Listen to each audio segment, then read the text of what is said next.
Area 51 is considered the ultimate top-secret facility that, according to UFO investigators, is home to extraterrestrial technology. But there's another facility even more secretive than Area 51.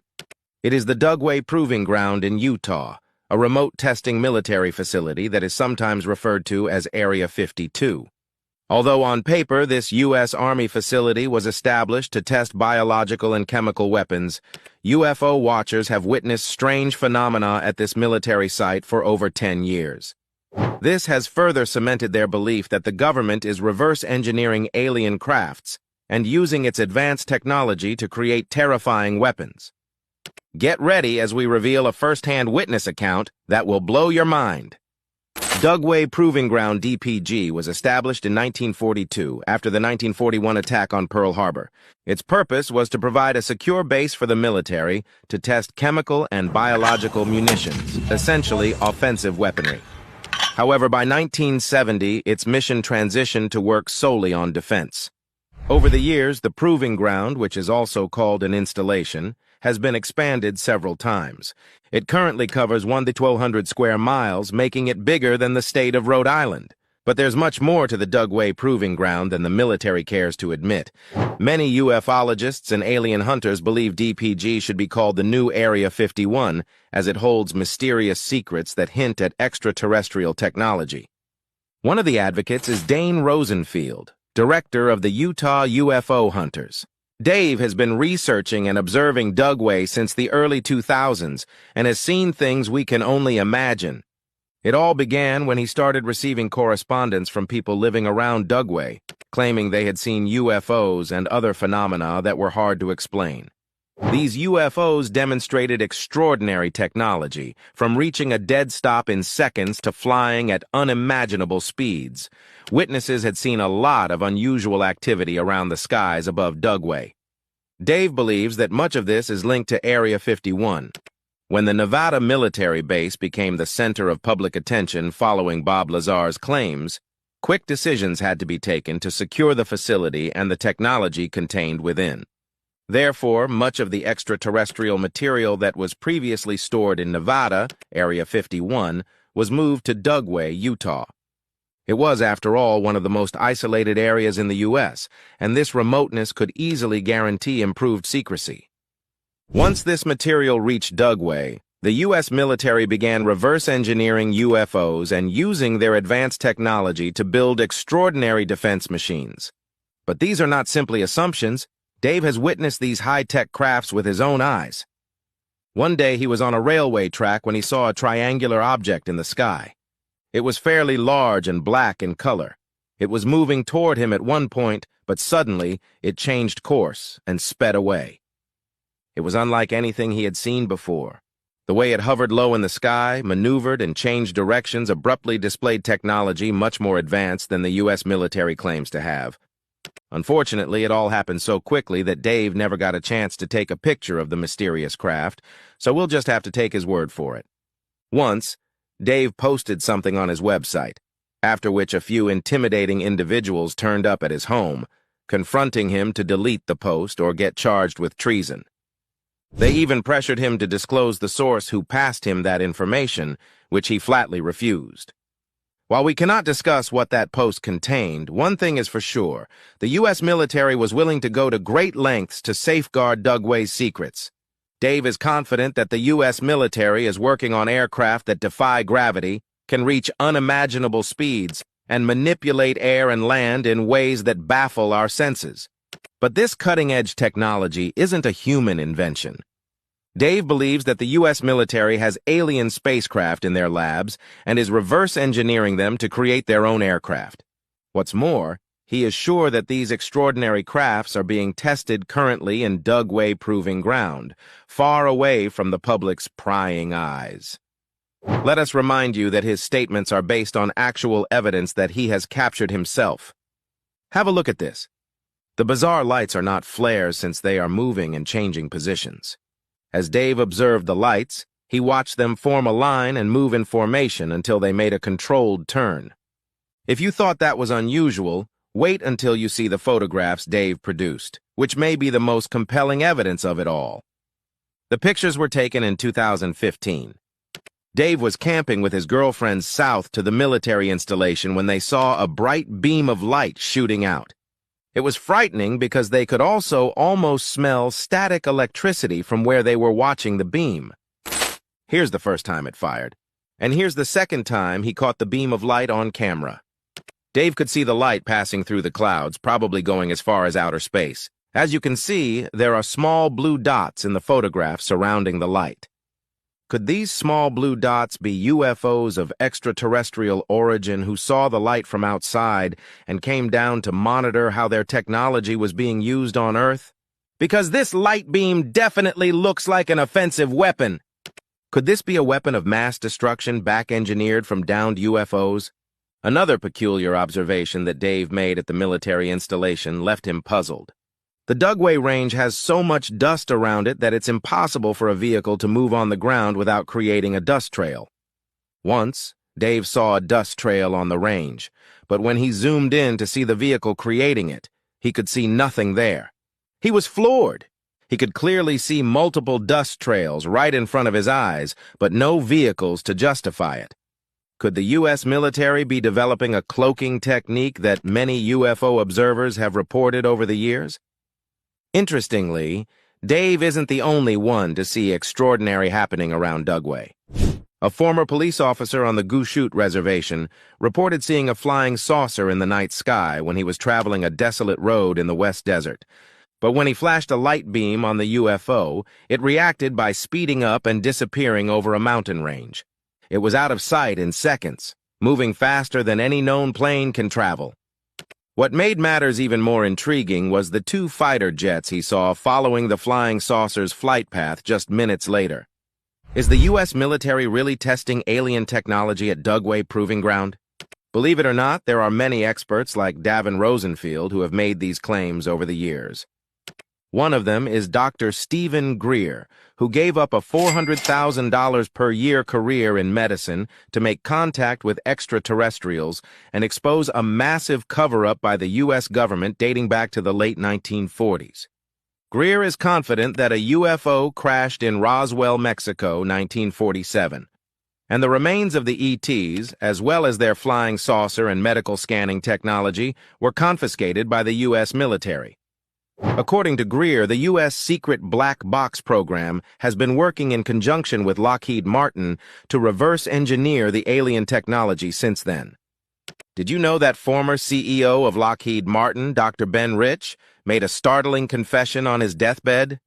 He said, "We already have the means to travel among the stars, but these technologies are locked up in black projects, and it would take an act of God to ever get them out to benefit humanity. Anything you can imagine, we already know how to do." Dave's observations seem more believable now, don't they? If the U.S. Army is developing alien technology and testing it, they would need a massive amount of security to keep these operations private. And that's where Dugway Proving Ground comes to the rescue. Dugway's airfield is surrounded on three sides by mountains. Anyone caught attempting to climb these mountains with a vehicle and approach Dugway's southern border will be stopped by ground patrol or Apache helicopters. This would ensure the black box program remains safe, secure, and private. What do you think about Dave Rosenfield's claims? Is Dugway Proving Ground testing the most advanced alien reverse-engineered technology? Tell us your opinions in the comments below. Hit the like button, subscribe to our channel, and press the notification bell for more videos. I interviewed some guys who witnessed the assailants performing very extraordinary feats. In fact, they described them as being inhumanly agile, being able to leap over the houses, being able to move through the jungle very rapidly. In fact, the villagers, some of the men had chased one individual, I was told, and they chased him through the jungle, and this individual jumped into the river, swam across the river to the other side, and disappeared. And so I was left with the impression that whoever these people were, they were probably equipped with very advanced exoskeleton-type suits. Sure. Maybe that's why they're so tall.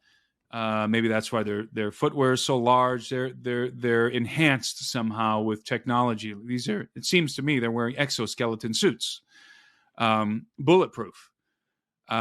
So you're dealing with, obviously we're not talking about river miners. If you ever ran into river miners on the rivers in the Amazon, you would realize how absurd that narrative is. I've encountered river miners on several occasions in the Amazon, and these are not rich people. Like, you don't envision yachts coming down the river. These are like ramshackle, rusted, barely floating rafts with cranes on them and stuff. It's not technical. These people do not make much money. It's laughable. It's laughable that everybody bought that lie. That concoction. So we clearly we're dealing with advanced technology, and then aside from the technology that the assailants were deploying as they were making these incursions into the village, the exoskeleton suits maybe, and then also the exosuits, and then also the hoverboard discs. I heard multiple testimonies from multiple witnesses who observed craft about the size of a large helicopter, like a Chinook, or a Black Hawk or something, large craft, but they were not helicopters, no propellers, no wings, no propulsion system to speak of. They were shaped basically like kind of like an acorn, but more triangular in the front. So not so curved in the front like an acorn, but basically wider in the back, but not exactly a triangle. A handful of the villagers drew these craft in the dirt for me, and they all drew the same thing.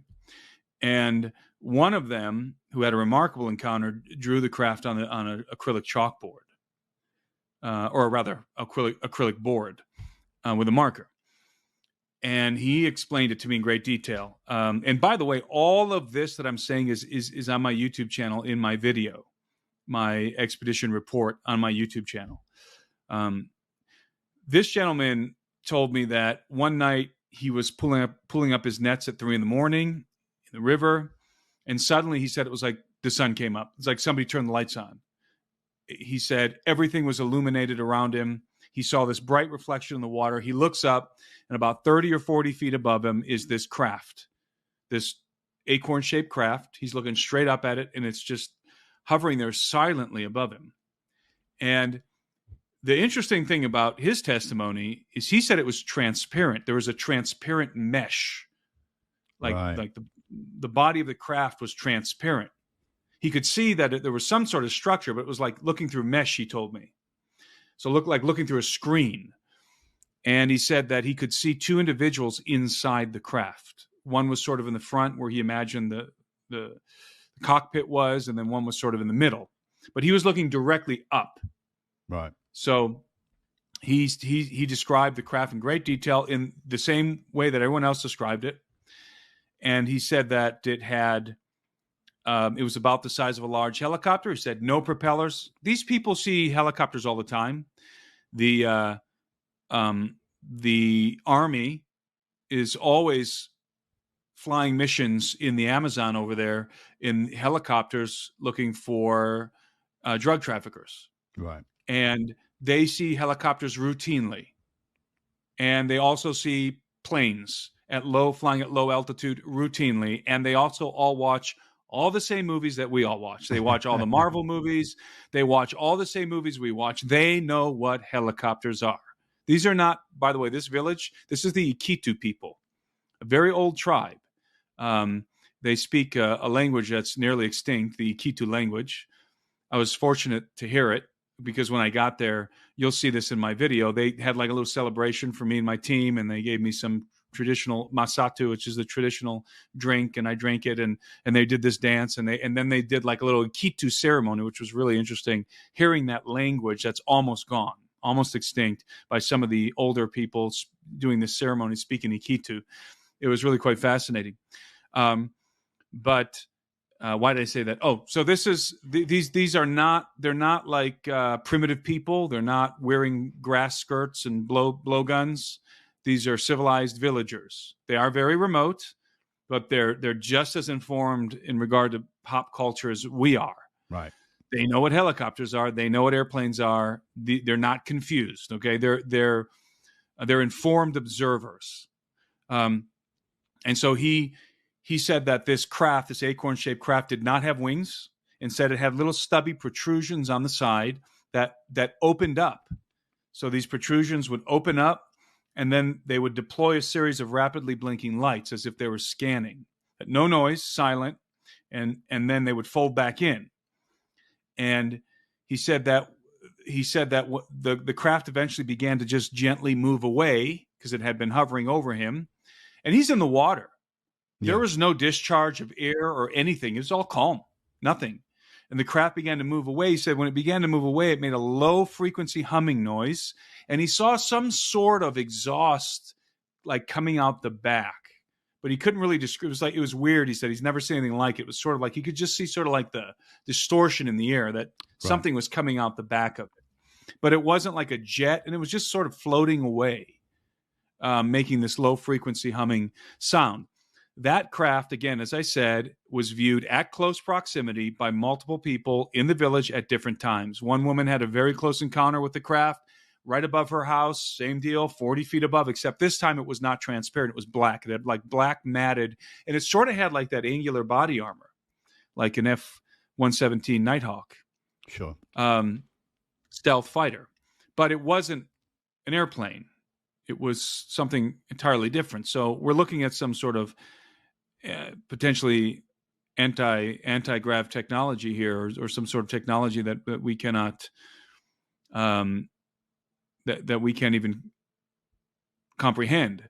So you have a lot of technology here. This is not jetpacks. Okay, this is not some rudimentary intrusion by miners or even drug traffickers. This is beyond the cartels. Because my concern was we were going to have a run-in with the cartel, and I did not want to run into the cartels in the Amazon, or drug or human traffickers. Sure. Those guys are deadly dangerous, and that was our main concern, was we were going to have a run-in with the cartels.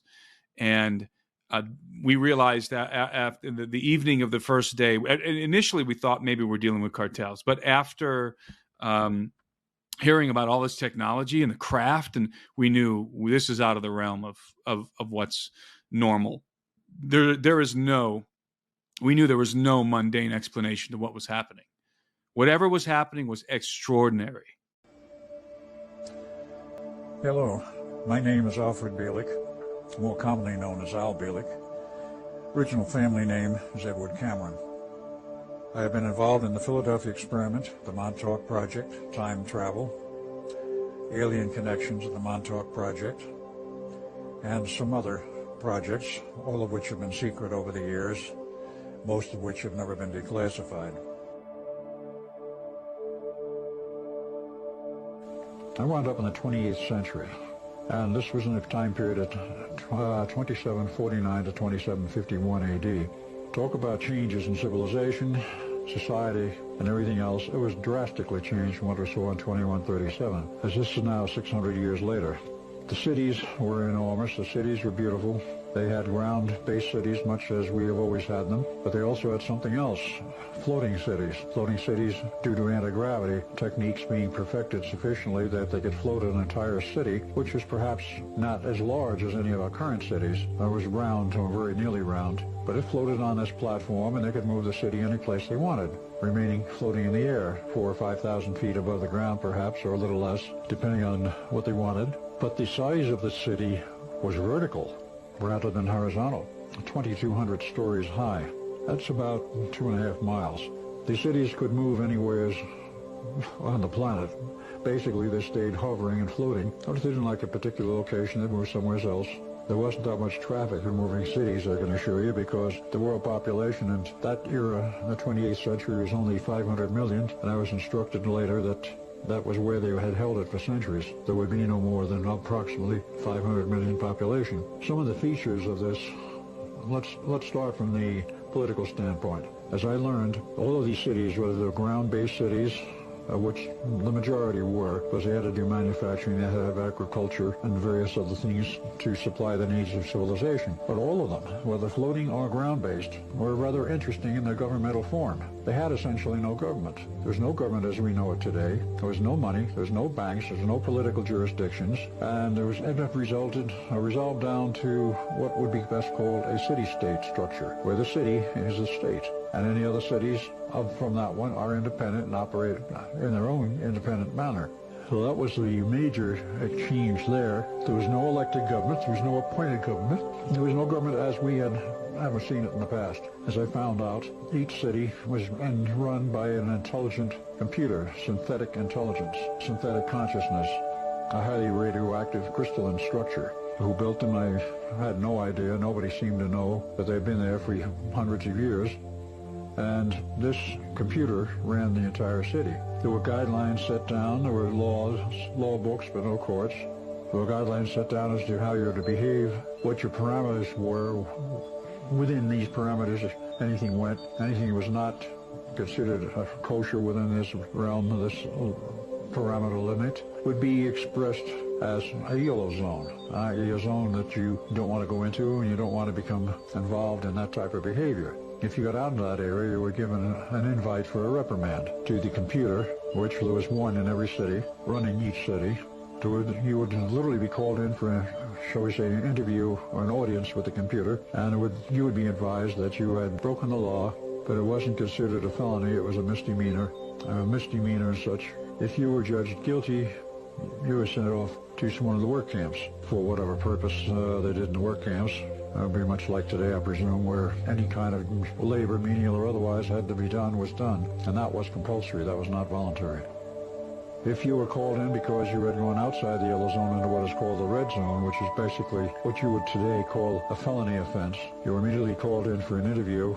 You were examined, looked at, talked to, and if the computer at that point thought that you were rehabilitable, that you could learn again to be sociable and within the social bounds of normalcy, you were given one more chance. If the computer decided that you were not capable of fitting into society, you were terminated right then and there. Now, there were other people who didn't feel like they could fit into the society, but had not yet committed any of the so-called offenses. Literally, they were allowed to leave. The word was, if you don't like it here, go live somewhere else. Go out in the boonies if you want. Live as a hermit. We don't care. And many did. I do not know what percentage. I was told that quite a lot of people had left the cities and gone out in the boondocks. Whether they formed communities or not, I never did find out. If you weren't required to work, which no one was required to, other than their social obligation, which was well inculcated into the kids, that you had an obligation to contribute to society, to pay for what you have been using and had inherited, for which no money was involved. A sort of credit system was still functional, but otherwise, except for fairly large credit purchases, if that is the right term, they didn't really keep track of very much. It was considered quite free as long as you were able to make some contributions and nobody overloaded the system with demands. That happened very seldom, that there was an overload of demand for goods or services. So as a result of that, there was very little abuse of the system. Now, in this period of time, talking with many people, making friends, I had a number of questions. Who built this computer system? That was my first and foremost question. Who maintains it? What happens when it breaks down? Very common questions. No common answer, and very much uncommon answers. First question about the cities, who built them, who maintains them, who maintains the computers, was rather hard to answer and get an answer to. No one really knew much about the history of the construction of the city or how it ran, other than the computer, and you couldn't request an interview. You couldn't request to go in and ask questions. The aspect of how these computers communicated with each other was unknown, but it did make, the one I talked with did make a number of interesting statements over a period of time. They had been around for about 250 years in this format and this system.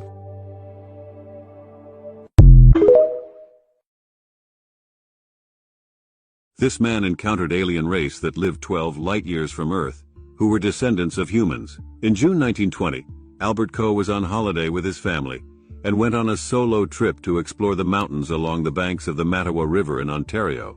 After exploring the river, he would meet his family to go canoeing.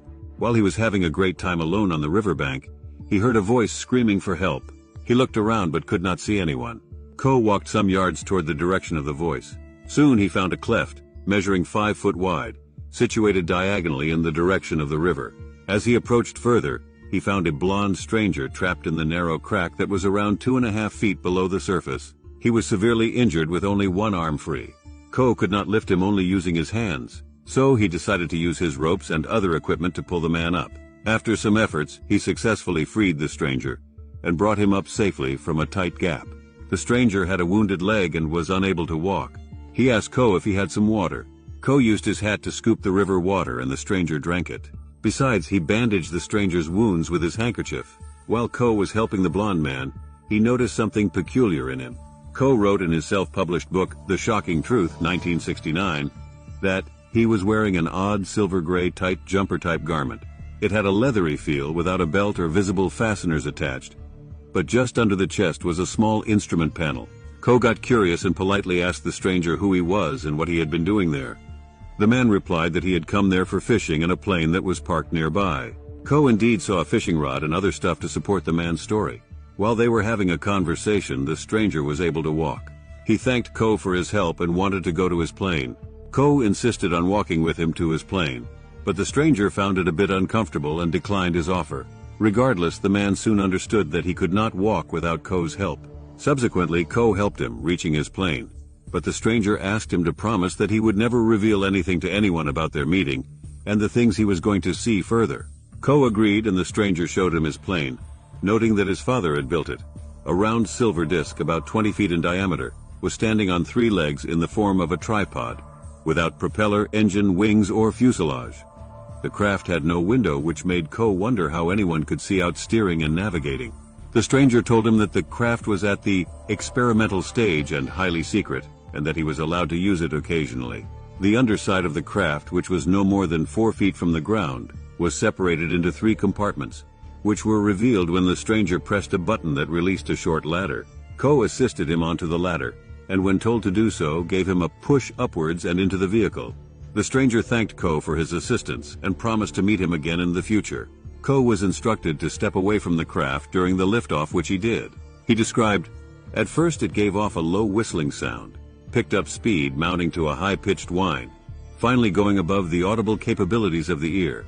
At that time I experienced a throbbing sensation that was felt rather than heard. It seemed to compress me within myself. As it lifted a few feet above the ground, it paused with a slight fluttering. The legs folded into the recesses as it swiftly rose with the effortless ease of thistledown caught in an updraft of air, and then it was gone." Coe was confused because to his mind he experienced something that was supposed not to happen, as it was quite unrealistic. In 6 months he met with the mysterious man again. Coe received a note where it was written about his meeting with someone named Xretsim at the McAlpine Hotel in Ottawa. He wondered if it was the same man that he had met near the riverbank. Indeed, it was him. When they shook hands, Coe felt a strange sensation that came from a small device the stranger was carrying.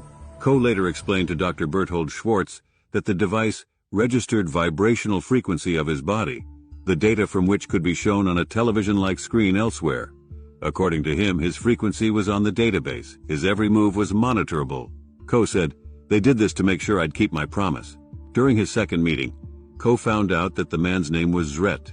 He had numerous questions that he wished to ask, but Zret said he would tell him everything at the following meeting. However, he told Coe that he would not see him for several months. In the following year they met in May, and it continued for the next 5 decades. Ultimately, Zret revealed everything to Coe about him.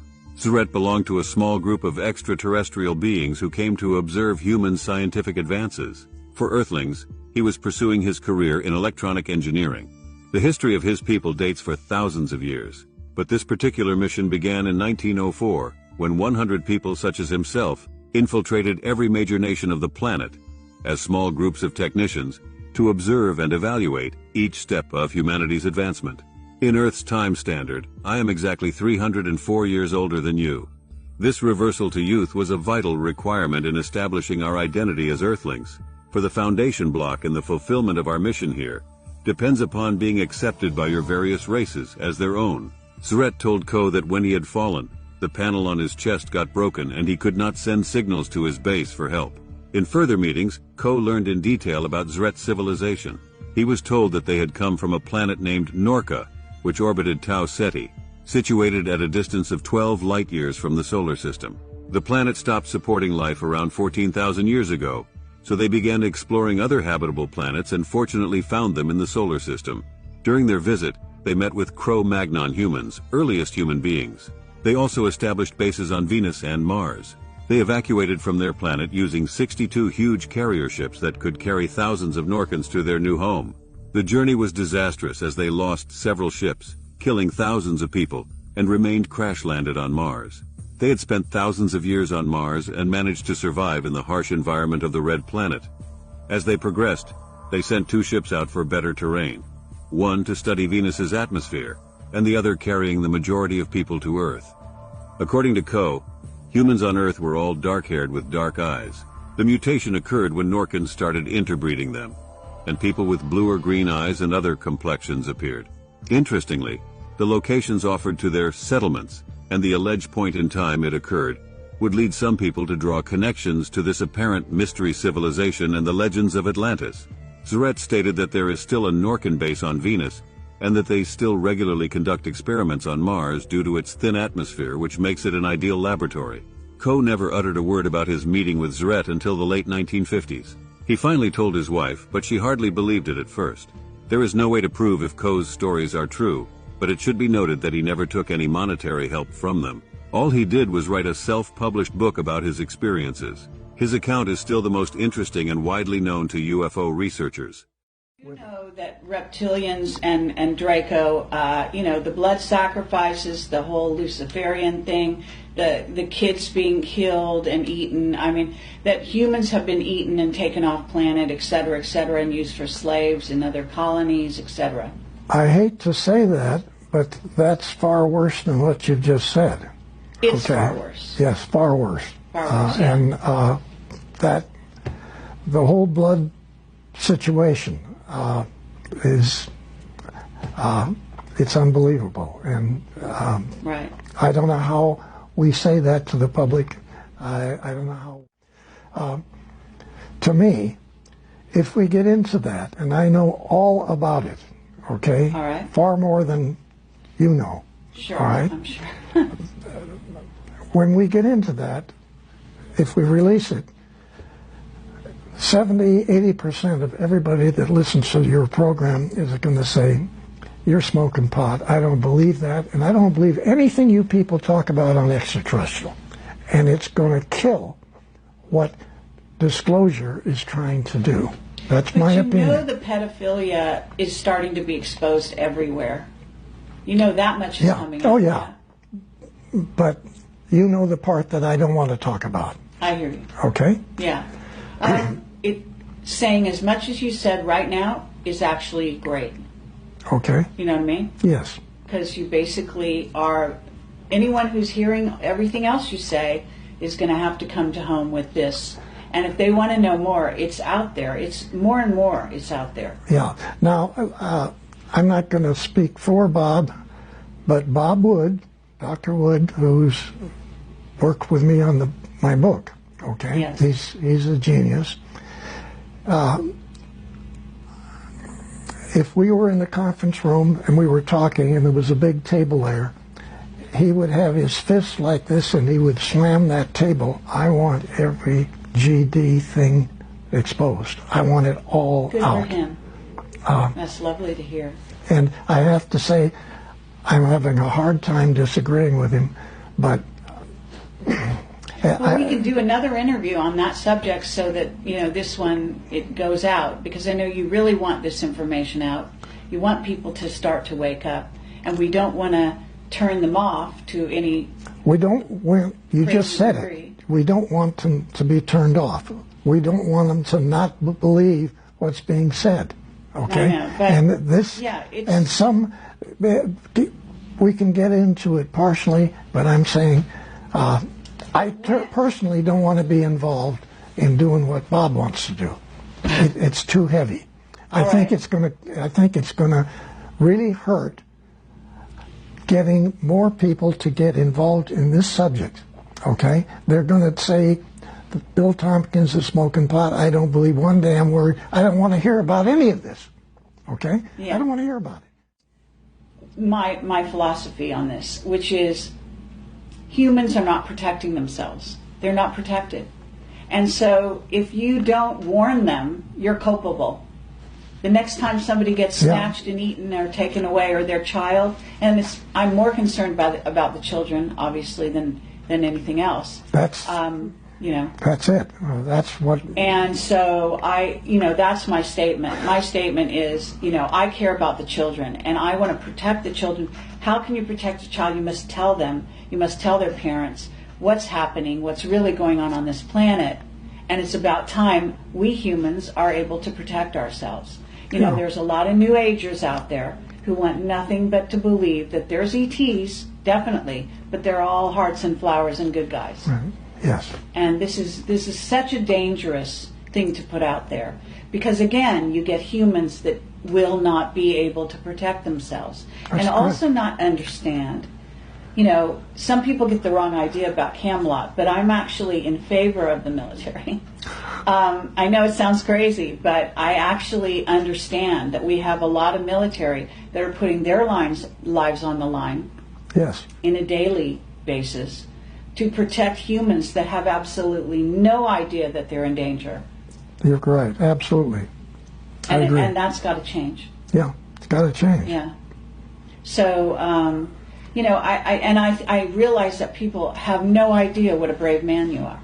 Oh. You are. I just wanted the statement made on my interview here that the courage that it takes to actually do what you're doing right now is phenomenal. Really it is. See, I can get away with this because I'm a journalist and I can say anything and people say, she's crazy, and just not listen. But someone with your stature, with your reputation and your documentation and where you were and where you come from and all of that, this is substantial. I don't think people can ignore you. I don't think they can. Well, I sure hope they don't, because frankly, we need help. Yeah. We need everybody involved in this. That's not a lie. We need help. Yes. The Navy had been involved with the German facilities in Antarctica and the Draco reptilian facilities in caverns in the Antarctica. And you have Draco reptilian guys running your governments of every country on your planet. Every government. There you go. Wow. That's quite a statement. Does that answer your question? I'm sorry. That's not what we want to hear. No. When we got to the moon, we found out a lot of surprises, okay? The Draco reptilians were already there. And we knew because we had probes when we went, non-manned probes that we sent around the moon. So we knew there were facilities on the backside. We knew a whole lot that people didn't talk about. But we were in a position where this moon is not a moon, okay? It's not your moon in the first place. Actually, this is not your planet. This is their laboratory, okay? Right.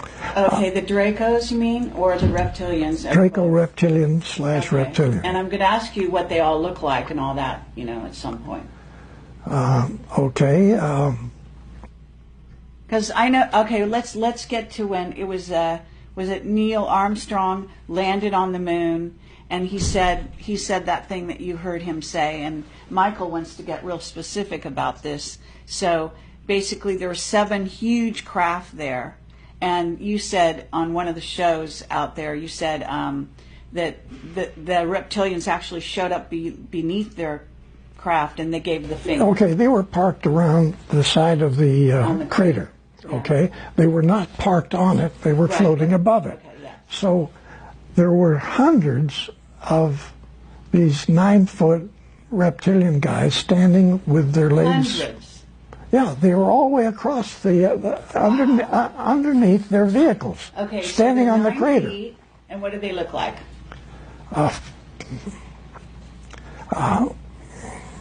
They're ugly-looking lizard, alligator type people. They got the same skin as the lizards got. Okay, and terrible-looking faces. But then they have the ability to shift and look like a human. All of them do. Okay? Okay, do you think von Braun was a reptilian? No, You really don't? no. Okay. Your president, yes. Oh, what? Which one? George Bush Sr.? Yes. Yeah. Sure. And Bill Clinton and this guy you got just got Obama? rid of. Yeah. Yeah. They all were. Right. Okay?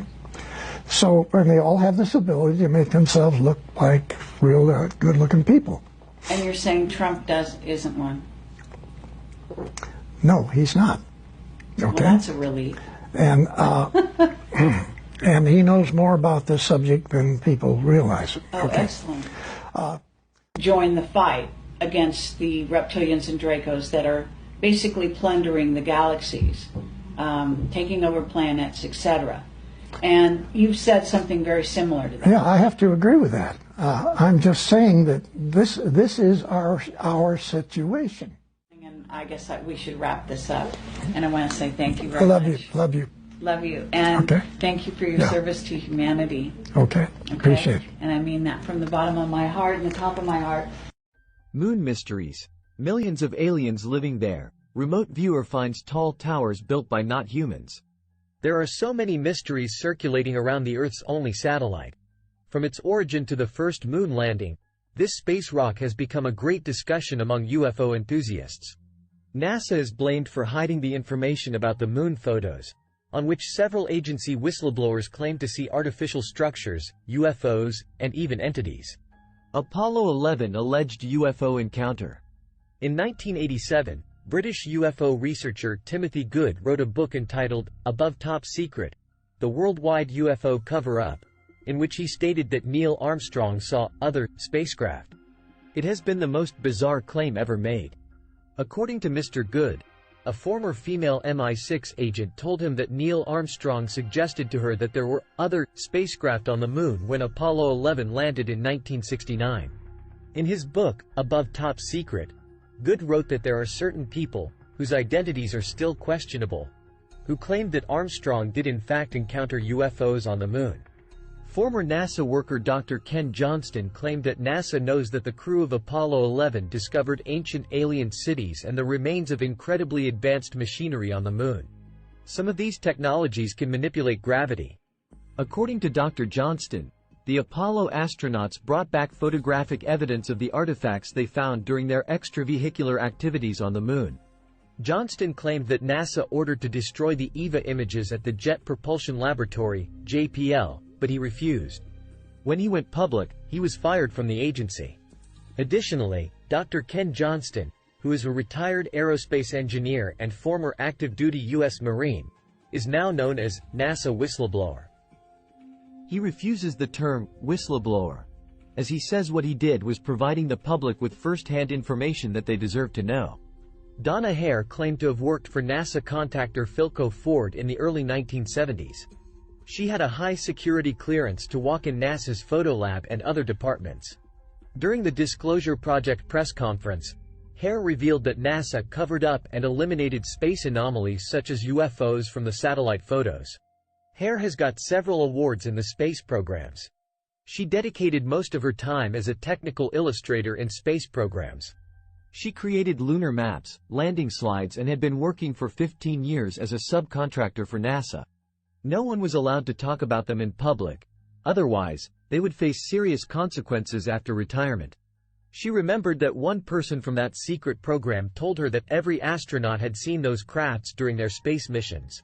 She had never seen that man again but got his name, which was given to ufologist Dr. Stephen Greer, in the hope that he would find him.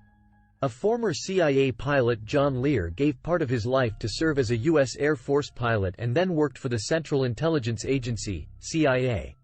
In one of his interviews, John made a sensational announcement that Earth is a space prison and unlocked several moon mysteries. He also noted that in the universe, there are still a lot of inhabited planets of different levels of development. According to Lear, Moon has a breathable atmosphere where around 250 million people are living in huge cities and bases. Interestingly, a study has claimed that the Moon's top layer alone has enough oxygen to sustain as many as 8 billion people for 100,000 years. The top layer of rocks on the Moon, called regolith, is made up of approximately 45% oxygen. Although the Moon does have an atmosphere, it's very thin and composed mostly of hydrogen, neon, and argon. It's not the sort of gaseous mixture that could sustain oxygen-dependent mammals such as humans, it added. Good with this. And I think that's really in the hands of every man, woman, and child on the planet. So I think the responsibility, ironically, yes, our leaders and these very powerful interests do have a lot of responsibility. But I agree with you. With each new administration or new leader in another country, these are the people who do disclose.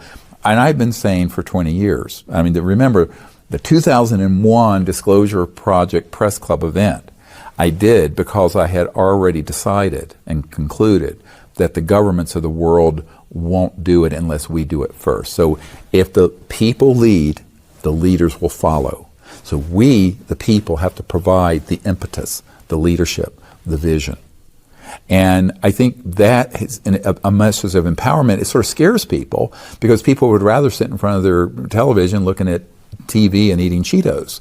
But in reality, this is a call for people to pick up this responsibility themselves. Everybody else, we have someone else do it. No, everyone listening to this needs to understand you are not you, but all of us together are responsible for disclosure, for funding and supporting zero-point energy systems, for making contact with these civilizations. You don't need, if you want permission, I will give you permission. You have permission to make contact with these civilizations on behalf of the human race. You don't need the head of Army Intelligence to say, yes, you can, or the president. You're a child of Earth, and you can do this. And this is what people have to do. So I think it's more about us taking responsibility for ourselves, our planet, and our future, and not look to the fact that Big Brother somewhere is going to do this for us. Because that kind of dependency is a trap. I think we have to be in charge of disclosure. We have to be in charge of releasing these technologies. And we have to be also, we the people, in charge of an interplanetary peaceful diplomatic initiative, which is really how I started, why I got involved with all this. It wasn't disclosure. It's creating conscious people who understood the nature of the cosmos and the conscious universe within us. And I think we need the maturation of the human race. We need to gain some wisdom. I think that's we have the wisdom. We just have to own it. Yes. Okay. All the knowledge and all the wisdom we need to make this leap into a new civilization exists today. Right. All the technologies we need to have a sustainable, high-tech civilization we have today. It's all there. The missing link is the courage, the integrity, the vision to do it. There are people who are very supportive of this disclosure happening. The problem is moral support and taking dispositive action are two different things. Right. And I think that the courage and integrity and willing to take the hit to your reputation and maybe your pension. Look at the things that are said about me. There aren't a lot of people who. It's one thing if you whatever, but there aren't a lot of folks who give up their professional career or their political career. And so, to give you one little vignette, I had a meeting for about 11 hours with one of the deputy directors of the National Science Foundation and one of the 5 directors of NASA some years ago. And they were very, very supportive and interested in this. And they were dealing specifically with climate change and the problems with the biosphere. And the one was in charge of all the satellite imaging of the biosphere. And she told me back then that if the public knew how much trouble we were in, there'd be widespread panic. But I said, well, will you help us? And they said, no, this whole subject is too controversial and dangerous. It'd be the end of our careers. So I thought to myself, my career is here. The future of the human race and the planet is here. And so they choose their careerism. So at a certain point, people have to make a decision. This was the very hard decision I had to make a few years ago about my own career. Will I stay as an emergency doctor and have a comfortable upper middle class life doing this and that and the esteem of people for doing what I'm doing, or become, as Lawrence Rockefeller told me I would be, sort of the court jester and made fun of and demeaned and defamed. But, I made the decision, I don't really care, what other people think. I care about what the right thing is to do. But that's very hard to find in the upper echelons of these bureaucracies, government, and corporations.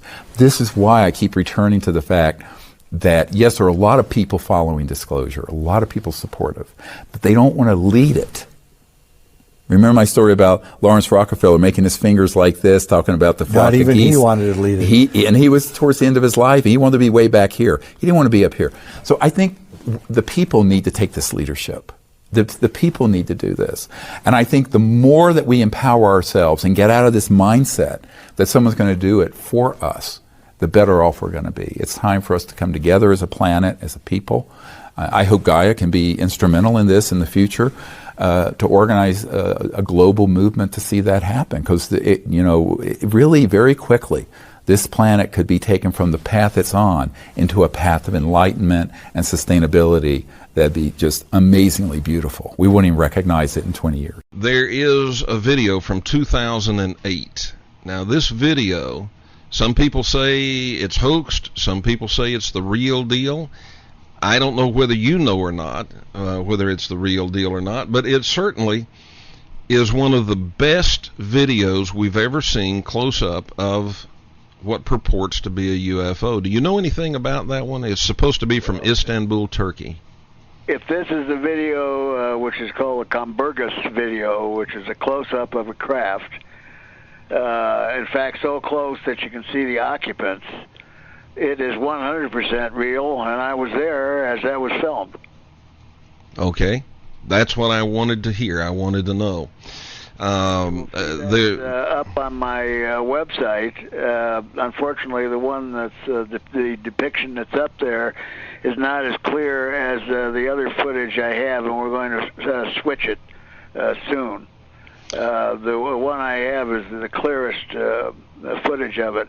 Also, I think the audience would like to know that footage was taken by the Cirrus UFO organization to a university in Istanbul, and their optical physicists went over that with a fine-tooth comb, and it was on all the major television broadcasts in Turkey that that was the real McCoy. There was no faking. There was no trickery of the camera. There was not an aberration.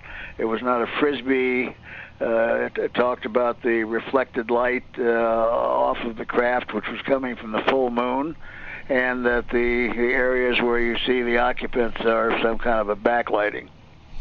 Okay, now you said you were there when this was filmed. How close did this thing get to you and whoever else was there observing it? Not as close as you might see from the footage. We were on the beach and filming out over the water. And what we saw is something bright that was under the moon. So let's say the moon was the size of a dime. This would have been the size of a flashlight. And we were more interested at that point in the moon than the little bright light that was under it. But the camera that we were using had a 400 millimeter lens on it and an electronic doubler. So as we pushed on the craft, which means focused or on the craft, it got more clear and more clear and more clear. And when we centered on it, those are the shots that became famous. Were you astounded when you saw the video? Oh yeah, you can hear us. The exclamations being made. It's up on YouTube. It's been up for some time, but you can hear the exclamations made both in Turkish and in English for those of us that were standing there, because we were looking at it on the monitor for the camera. How many people were there? Oh, at that point we must have had between 6 and 8 people. The hidden ancient alien war between Anunnaki and the Pleiadians. Ever since the beginning of humanity, numerous theories revolving around the origin of mankind have been proposed. One such possible theory, as per the ancient cultures, is the possibility of a historical alien between the Anunnaki and the Pleiadians. And the reason behind the war was, who will control and rule over Earth? Earth is the only planet that supports life, and it continues to be a real enigma. According to science and religion, the foundations of humanity are perfectly established, but coming across the records of ancient cultures, those that existed during that time, we realize that the story is totally different. How did humanity emerge on the planet Earth in the first place? Who or what created the humans? According to many of these ancient records that support different theories, the human civilization was aided by extraterrestrial civilizations, especially by the Anunnaki and the Pleiadians. In Sumerian mythology, the Anunnaki were a pantheon of good and evil gods and goddesses, duality, who came to Earth to create the human race. According to some resources, these gods came from Nibiru. One of the best-known theories about human creation mentions how the Anunnaki settled on Earth, developing cities and control bases. It is believed that they were extremely similar to modern humans in the aspect of physical appearance.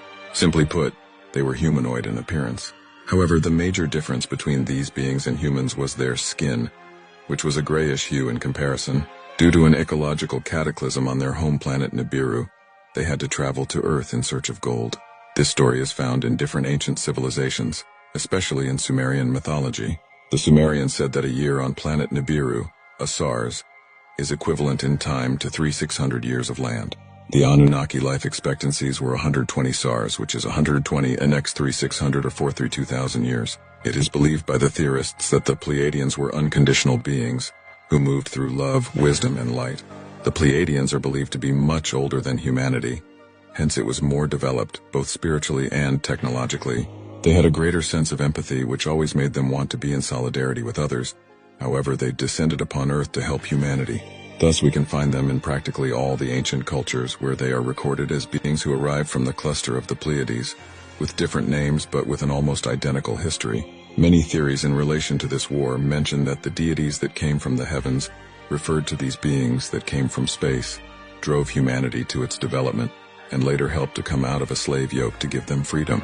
The first humans, with their basic knowledge and rudimentary tools, observed the great abilities that aliens possessed and the things they were capable of doing.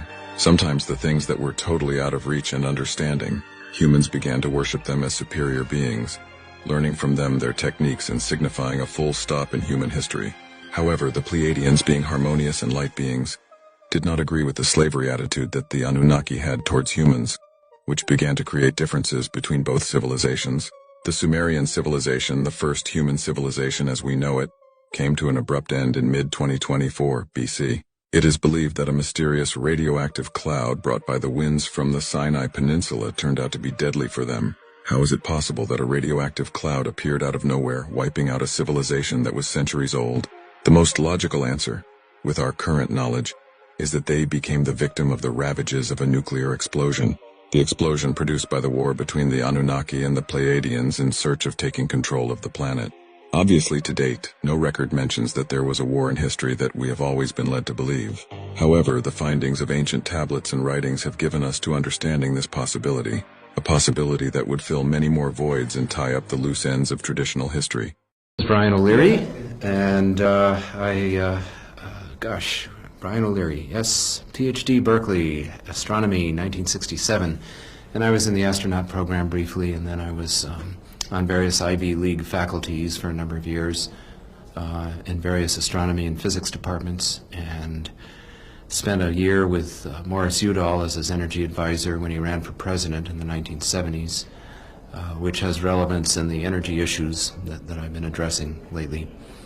And for the last 15, 16 years or so, I've been kind of like an intrepid Indiana Jones of new science, tracing down those experiments and theories which are the most relevant to the science that's longing to be born and is being born as we're speaking.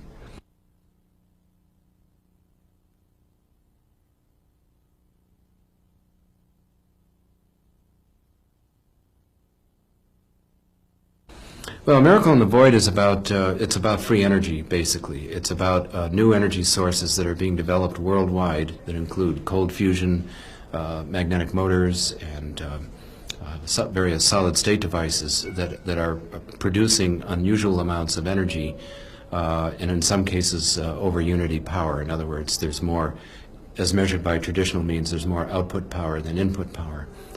And so these devices, I've been investigating them from the point of view of a scientist and a journalist as well, traveling the world, going into their laboratories, photographing some of the inventors and their apparatus. And so that's the way my whole life, the last 3 years, has been to do that research and to kind of give an up-to-date photojournalistic look at the state of the art of this field, and to also come to the conclusion that this technology is much further along than most people realize, that we're definitely at the research phase of a research and development cycle. And so you go into investigating people like Tesla and... Yeah, not so much Tesla. Other people have done that. There's so many books out on Tesla. I wanted to emphasize the contemporary scene of free energy. Nobody has done that before. It's interesting how people, they seem to want to go back to Tesla, but what's happening is that it's happening all over the place, and especially Japan, by the way. So it's important, I think, that people realize that we now have an alternative to oil and to fossil fuel and to nuclear power. And that this alternative is very badly needed in light of global warming and a number of other very ominous trends.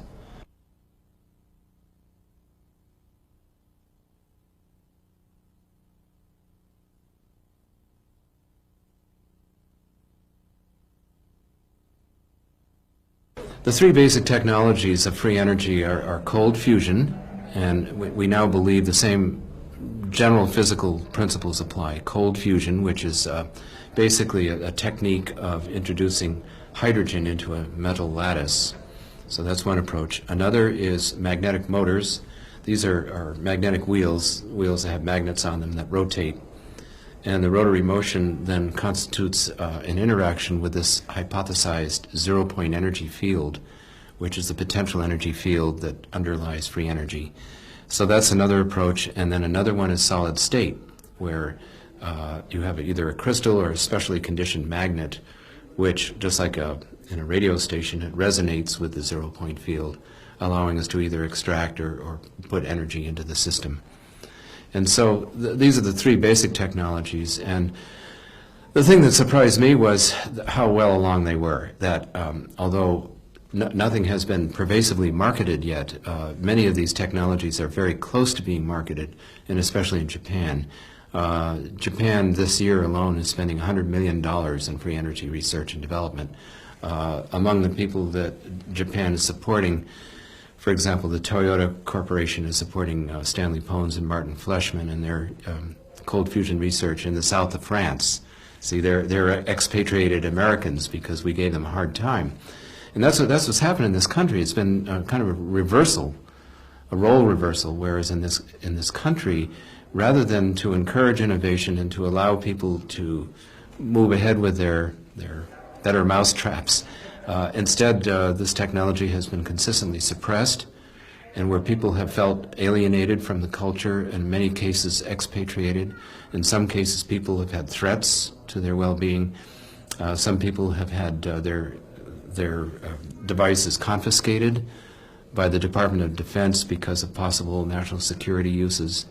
And what in fact has been going on is it appears as though we do have an answer to the energy problem on the Earth, that these devices will replace our circuit breakers and our internal combustion engines and our appliance motors. And so what I see is a world 5 to 10 years from now where everybody will have little power packs, and they'll go and they'll replace our standard electrical appliances, and we won't any longer have to depend on the grid system. We won't have to go and fill her up at a gas station. We won't be having oil wars anymore, I hope, or oil spills, or air pollution, or global warming, or ozone depletion. All of these very severe environmental problems can now at last be tackled. And it seems to me that this is long overdue. And it quite amazes me that this country has chosen not to go on that path, but instead to suppress the information and to not raise it as a serious issue before the American people.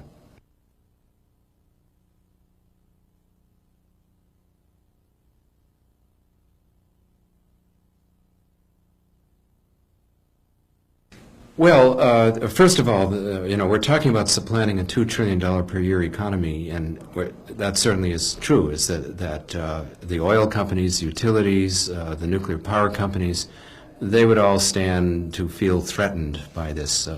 Their vested interests are going to be threatened. On the other hand, Japan has every reason to develop free energy because they, and the devices won't be free, but they'll be close to free. It's the energy source itself is so abundant, and I'll explain that in a minute, why it's so abundant. But the Japanese would stand to gain from this because right now they depend on imported oil for almost all their energy needs.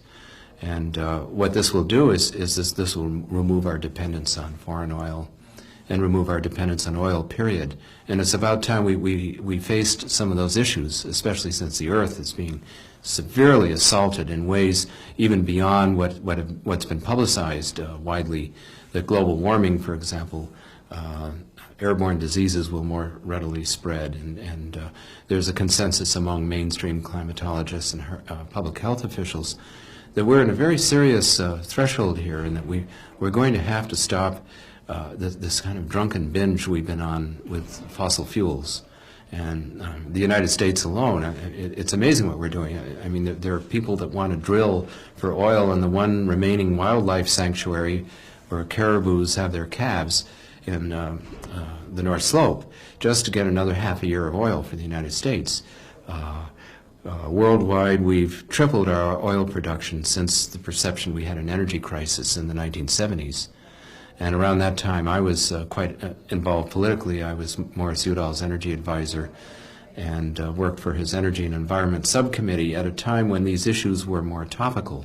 But now it's as if the whole thing has been slipped under the rug, and yet we need to look at these issues very, very much so. And free energy appears to provide the needed answer. So sooner or later, it'll be worldwide. I see that the free energy genie is out of the bottle. That to use an analogy, when the Wright brothers first flew, not many people were aware that they were flying, and yet they flew. And the majority of Americans, when polled, they didn't believe there was such a thing as heavier than air flight. And it didn't really reach public consciousness until about 10 years later. And I see the same thing going on with free energy. There are laboratories all over the world that are developing it. There are even patents in the United States, and it will spread rapidly. I don't see how it can stop. Power packs will be everywhere. And hopefully just in the nick of time, when we talk about just the amount of damage the internal combustion engine has done to our environment, it's just the losses have been absolutely enormous. And so I see free energy as a viable alternative to existing energy sources. And I see it also opening the door to other forms of research and technologies that will fundamentally change the way in which we're doing things. And by that I'm talking about anti-gravity research, being able to neutralize the effects of gravity, because that involves much the same technology. And there are devices being demonstrated all over the world now on that technology as well. And just as important also is research in consciousness, consciousness research, which is taking place in a number of laboratories around the world. And this is our ability to influence the material world in the most fundamental way. Psychokinesis is another word for that. But people at Princeton University, University of Nevada, Las Vegas, have done a number of experiments involving random event generators that spit out binary numbers, and an operator goes into the laboratory and tries to influence their results. And what these scientists have found is that, yes, indeed, our mind can influence the material world. We can create non-random results in a random machine simply by interacting with the machine. And so that whole class of experiments appears to produce similar results to the free energy. In other words, the zero-point field, this hypothesized field of energy that's in every point in time and space.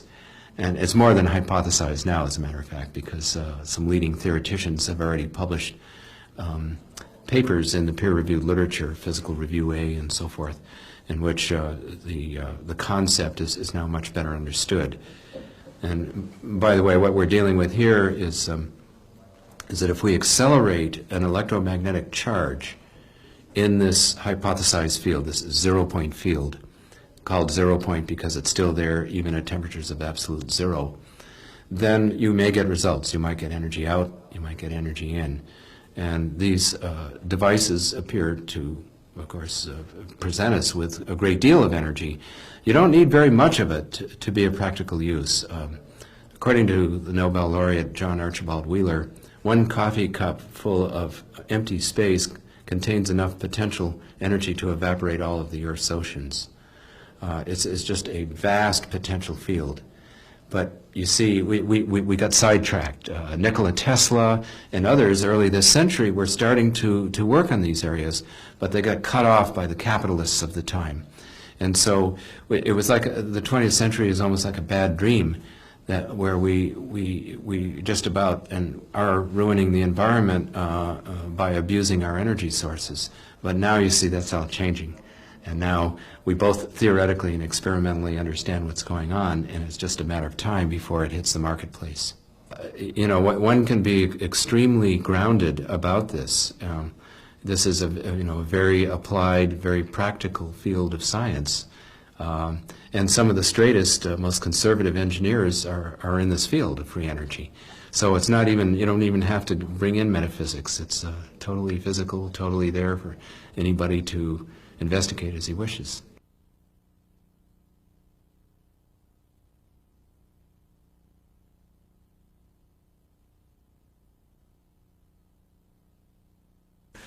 Well, in Miracle in the Void, I explored not only free energy, but also some other new science topics that are very burning now for us. And by that, we're talking about the question of contact with other civilizations. And we see a debate going on in all of these fields. The case of contact, of course, the evidence is overwhelming. There's something happening. Tens of thousands of UFO photographs. Very well-grounded researchers researching the abduction phenomenon. And we realize that something is happening, something is unfolding. We can't deny that. Perhaps, just perhaps, some of the technologies that are being looked at, such as the allegations that Area 51 outside of Las Vegas harbored free energy research and anti-gravity research, that this all seems to dovetail. The non-linear motions of UFOs suggest a free energy or even an interdimensional type of approach to some of these questions that far transcend technology such as we know it now. But the free energy research that's going on now, which I find very exciting, involves some revision of the basic principles of physics that we thought we were going by, but which we weren't. That we're now dealing with a system that's much more energetic than thermodynamics would suggest. And that we're also dealing with a creative force that we call consciousness. And that consciousness component also, I know, has some interaction with the contact component. In other words, as we begin to understand more and more our place in the universe and that we're not necessarily at the top of the cosmic pecking order, and that we humans need to humble ourselves more with respect to these issues, that we see that they're all like kissing cousins. The phenomena of contact, the anomalies on Mars, the existence of free energy and anti-gravity technologies, the consciousness research that's going on, alternative healing. These are all kind of different sides of perhaps the same fundamental coin or fundamental concept that's being overturned now in a way that I think is every bit as dramatic, if not more dramatic, than the Copernican revolution. But you see, this is also a time, great Bertrand Russell quote here is, the resistance to a new idea increases by the square of its importance.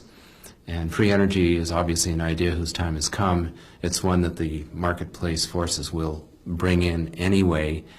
And that is going to, I think, trigger many other profound changes about how we think about ourselves in the universe, and what we thought was empowering or we thought was the way we were going. All of these notions are going to have to change. And with that, of course, the paradigm shift is so enormous that I found myself going through a paradigm shift. And in Miracle in the Void, originally when I was setting out to write the book, it was going to be just a straight photojournalistic piece of the state-of-the-art of free energy technology and UFO technology and so forth. What I found in the process of doing that was that I was grieving the old paradigm. I was going through my own processes of denial. Denial is always the first reaction to new news, especially if it's really big news. And then anger. The truth will set you free, but first it will piss you off. And it's very easy to get angry at the powers that be, the lapis pigs of our culture that want to keep reality in a box for the purpose of perpetuating vested interests. And it's very easy to get angry with those people when you find out what the truth really is. And that's a very normal reaction, and it's one that I noticed that I was having myself. Then bargaining is where you try to fit the new within the context of the old, but it doesn't really fit. It doesn't fit well at all. So then you give energy to the old, and that doesn't work really well. And when you find that doesn't work, then depression usually comes in. And I know I've been depressed a lot of the time in recent years, just because of some of these realizations, and because I've kind of allowed myself to experience some of these feelings. But eventually we will all learn to accept the new, and to also accept the coexistence of the old with the new. And so I see my role in that as being a bridge, as being somebody who reports what's happening in the front lines, but also reports on the kinds of reactions we can expect to have to those developments as the truth unfurls, and as the true magnificence of this new golden era we're coming into begins to really be felt.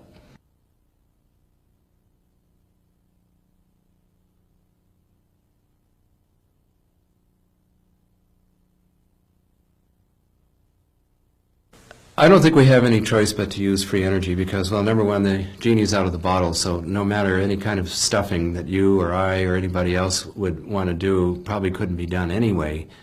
But also, sometimes you just have to make choices, and right now it seems like the choices we have are pretty sparse, and they're pretty damaging. If you really look at the global warming problem and the fact that it's most likely due to the burning or overburning of fossil fuels, or the problem of long-lived radioactive nuclear waste, a problem that we're evidently handing over to our children and their children and their children, a legacy of a very greedy century. And if we really begin to look at the 20th century in context, then we're going to have to implement radical solutions. So I don't think we can let that hold us back. On the other hand, I think we have to be very careful about how we develop this. We need to examine the environmental implications, and I'm first and foremost an environmentalist. I'd like to see any plausible solution to our environmental problems, and also see us socially mature so that we have more of a handle on the abuse or the weaponization of any emerging technology. And for that, I think we need to also look at the secrecy apparatus we've created and some of the suppressive forces in our culture so that they don't stand in the way as much as they have. Because I think what we've been having is an unwitting alliance between mainstream scientists, folks like Carl Sagan, who don't believe in UFO abductions, they're hallucinations, and the face in Mars is just a pile of rocks, and all of these conclusions, and then he shares them in Parade magazine with the country, and everybody thinks he's right, and I mean, because he's a good guy and he's a scientist, and but you see, we're in a time now, we can't afford to screw up like this anymore. In other words, we have to know the truth, and especially now with what's happening with our planet.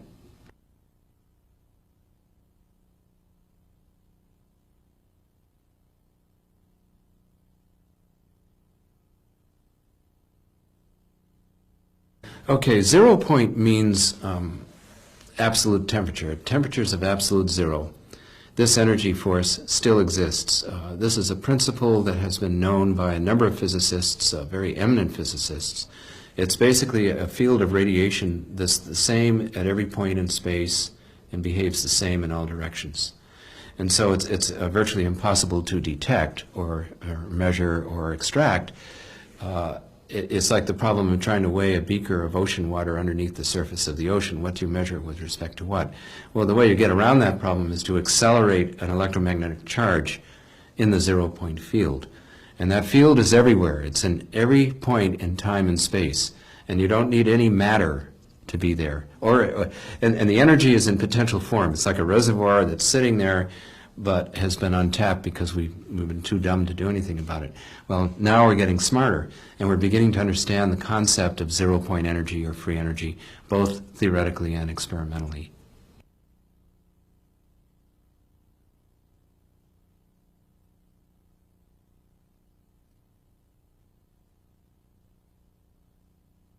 Okay, well, free energy is an electromagnetic form of energy. And when an electromagnetic charge is accelerated in that field, then perhaps you will be able to extract more electromagnetic energy. That energy can come in the form of electricity, such as a magnetic motor or a small solid-state device that resonates with the zero-point field. Then you can get electricity direct out of that, and it's that simple. And those devices will be along soon. But we're also talking about cold fusion and various chemical reactions that can occur as well, along with nuclear reactions at room temperature, which, of course, has astounded a lot of dyed-in-the-wool nuclear physicists. And that technology produces thermal energy. So there are different forms of energy you'll be able to get from these devices. I think ultimately, though, we're going to be working with our own consciousness and letting it be the facilitator for producing energy or matter.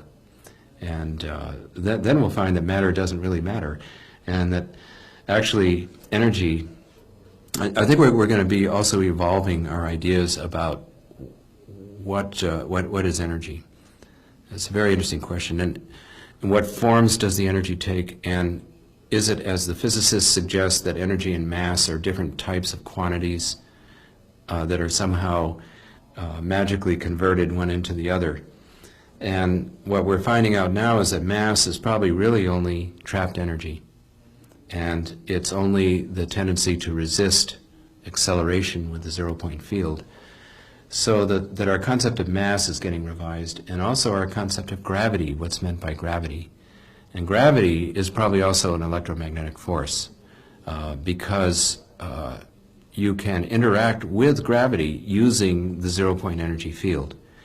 Sometimes called anti-gravity or buoyancy or levitation or that sort of thing. We're beginning to find that we can do that too, and that's really another form of free energy, but it also suggests that gravity is an electromagnetic force, as is consciousness. And so you see, now we can start to unify the laws of physics. And the reason why physicists haven't taken that step yet is because most physicists had just assumed that this energy field didn't exist. They basically assumed it out of existence. And, but now it's being assumed back into existence because it's very hard to invoke any realistic mechanism for understanding a lot of the phenomena and paradoxes of quantum mechanics without bringing in the existence of this energy field. Things like telekinesis and energies like this. Exactly, telekinesis, psychokinesis, but also just the observations in quantum mechanics in the laboratory by mainstream physicists. There are various effects, the Casimir effect. There are observations that electrons keep vibrating even as they release energy. One has to hypothesize an energy field to keep them vibrating, and the energy field has to be very large. And so it's like a reservoir that's been sitting there. We haven't been aware that it's been there or that we can make use of it. Now we're becoming aware of it, and we're beginning to dip the paddle into it to go with the flow of this new form of energy.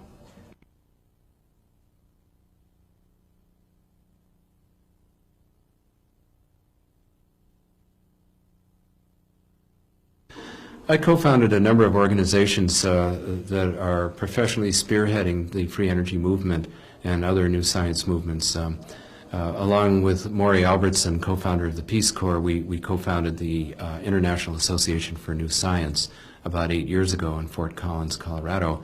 And we have annual meetings where new scientists, what I would call new scientists, who's anybody that's reasonably competent, that has either the professional credentials or the informed lay credentials to address scientific questions using the rigors of the scientific method, but to address topics that have been considered heretofore taboo in a court of scientific inquiry. So we're talking about areas like the paranormal and alternative healing and mind over matter and psychokinesis and UFOs and abductions and Mars anomalies and free energy and so forth and so on.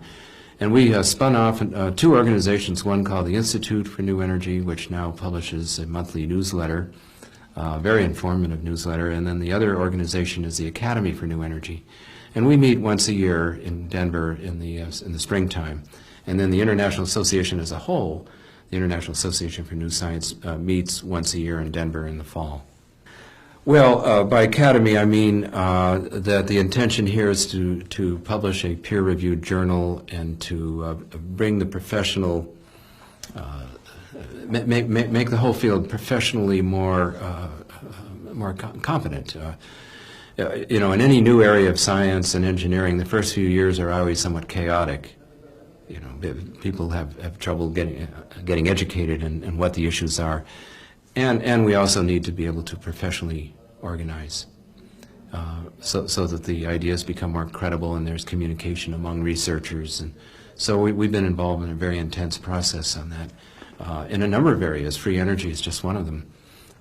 In another area, there's a group I co-founded with a number of others called the Society for Planetary SETI Research, which looks at the anomalies on Mars with a more open mind than either the Carl Sagans of the world have or even the Dick Hoaglands of the world, that, you know, a more balanced approach, scientific approach to, well, what are these anomalies, and will NASA photograph them at high enough resolution? And these are issues that are very important, so we want to bring that to the public too.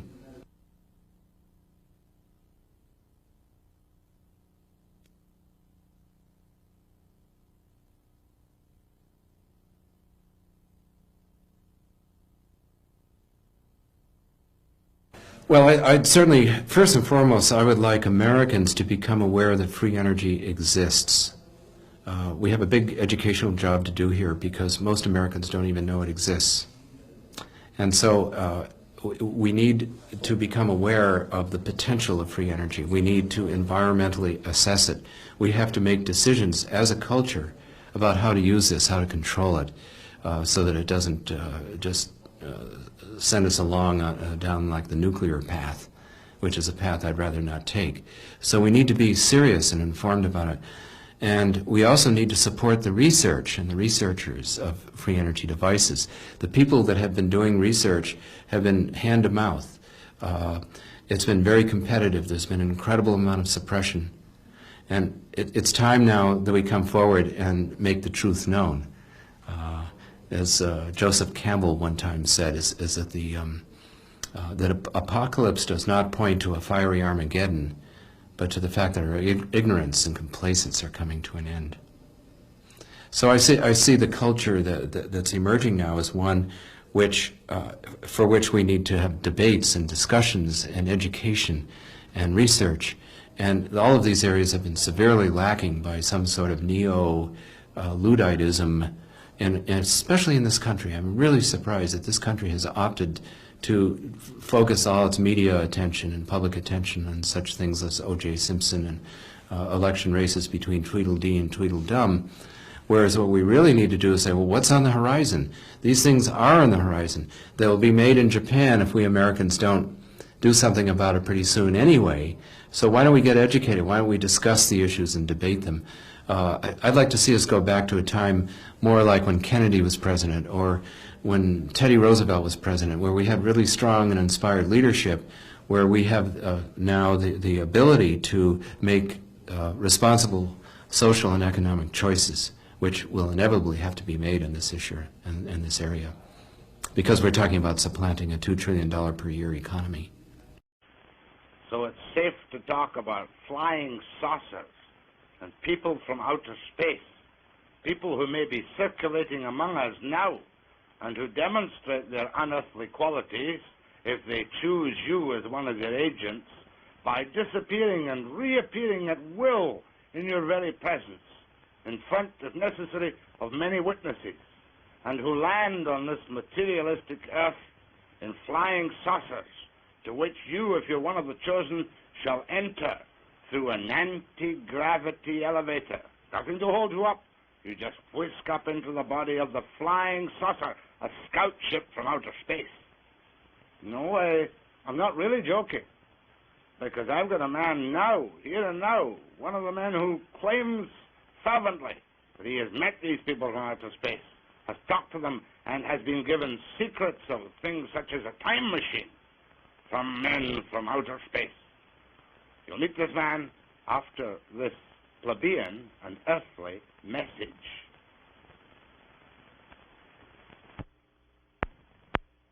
The man you're going to meet in a moment or two,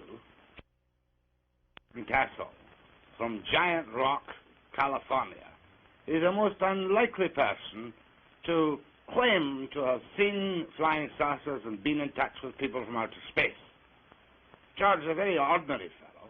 He doesn't make any money out of his flying saucer beliefs, but boy, he really believes them. And before I start talking to George, I want to tell you, too, that I do have a couple of doubts in my mind. We all see these newspaper reports from Socorro, New Mexico, that a mysterious craft landed and took off and left blast marks in the sand. Airline pilots from time to time talk delicately about strange aircraft circling their normal aircraft in flight, perhaps even cutting off the power of their engines momentarily. We all love to talk about the mysterious and the unknown and the flying saucers. So now it's to George Van Tassel and this question.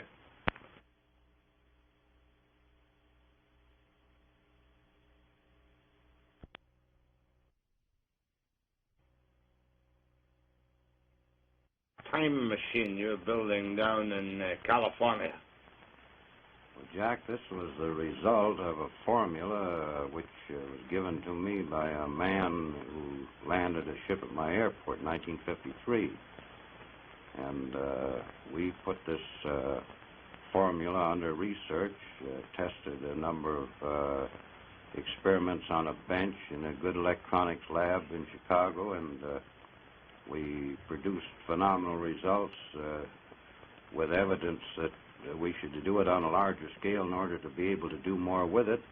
And this evolved out of something that started in 1953 into a 4-story high machine that we're working on down there today. Now, George, I don't care whether the machine is 4 stories high or 40 stories high or 4 inches high. When I say calmly and unexcitedly, a time machine, what does your formula tell you you can do with a time machine? Well, Jack, our formula has no time factor, which electronic formula does have.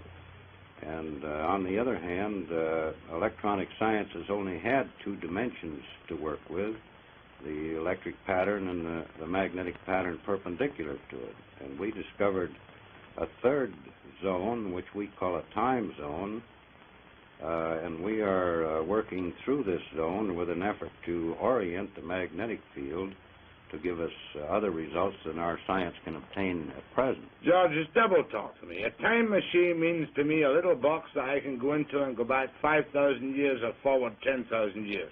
Is that what your formula tells you you can do? Well, Jack, this isn't a little box. This is a 4-story machine focusing fields that we can orient to produce this zone big enough for a man to get into.